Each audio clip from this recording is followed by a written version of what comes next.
Today I'm presenting my multi-model project on proximity bias in hybrid workplaces. Proximity bias is when managers favor employees who work in the office over those who work remotely. While this may seem unintentional, it creates real consequences in terms of promotions, opportunities, and overall fairness for remote workers in the workplace. I chose this topic because hybrid and remote work are becoming a normal part of modern business, but the systems used to evaluate employees haven't fully adapted to the modern workplace. This is important because if organizations continue to rely on visibility instead of performance, they risk creating unfair work environments and losing very productive employees for their organization. The intended audience for my Sway project is business leaders, managers, and HR professionals. I chose this audience because they are directly responsible for evaluating employees, assigning opportunities, and making promotion decisions. If this group understands proximity bias and takes action on it, they can fix the issue at a structural level instead of just addressing individual behavior of the managers. The problem: proximity bias is a widespread issue in hybrid workplaces. Managers tend to give more attention and opportunities to employees they physically see more often in the workplace. One key statistic I included in my Sway is that 42% of managers admit they forgot remote workers when assigning tasks. They lose out on promotions, big opportunities, and visibility through the workplace through this bias. What makes this issue even more serious is that research shows that remote employees are often just as productive or even more productive than the in-office employees. Despite this, remote workers still receive fewer promotions and fewer high visibility opportunities. This shows a clear gap between performance and recognition, which is a major problem in the modern workplace. This issue affects multiple groups in different ways. First, employees are impacted because remote workers have less visibility and fewer chances for advancement. The second one, managers. Managers are affected because they may unintentionally make biased decisions without realizing that affect a whole group of people terribly. The third one, organizations. Organizations are impacted because they risk losing talented employees and lowering their overall productivity. I included these perspectives to show that proximity bias is not just an individual issue, it affects the entire organization as a whole. My Sway visual choices.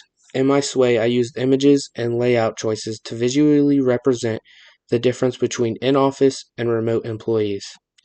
For example, I used side-by-side comparisons and emphasized key statistics to make the differences clear.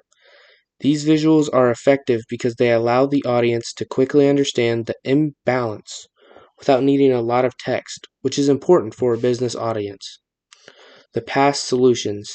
Some organizations have tried to solve this issue with return to office policies or basic bias training. However, these solutions often fail because they only address surface level problems instead of just the root cause of proximity bias. For example, forcing employees back into the office increases visibility but does not eliminate bias in decision making. Solution overview. My solution focuses on creating a fair system that evaluates employees based on performance rather than their location and visibility from the managers. The three main parts of this solution are structured performance evaluations, mandatory bias training, and standardized communication practices. These work together to remove subjective decision making and replace it with consistent and very measurable systems. My step-by-step plan. The first step is implementing performance-based evaluations. This means employees are measured based on productivity, quality of work, and deadlines instead of their physical presence in the workplace. The second step is mandatory bias training for managers. This training helps managers recognize unconscious bias and apply fair decision-making strategies consistently. The third step is standardized communication. A virtual-first approach ensures that all employees have equal access to meetings, information, and participation. My fourth step is transparency. Organizations should clearly track promotions and make advancement criteria accessible to all of their employees. Finally, the fifth step is accountability. This includes audits, feedback systems, and anonymous reporting tools to ensure fairness is maintained all the time. Together, these steps create a structured and enforceable system that reduces bias across the whole organization. The feasibility. This solution is realistic and practical for most organizations. While there are some costs involved, such as training and system updates, these are relatively small compared to the cost of employee turnover and lost productivity. Most organizations already have the tools needed, such as HR systems and digital communication platforms. These will help them implement all the things they need.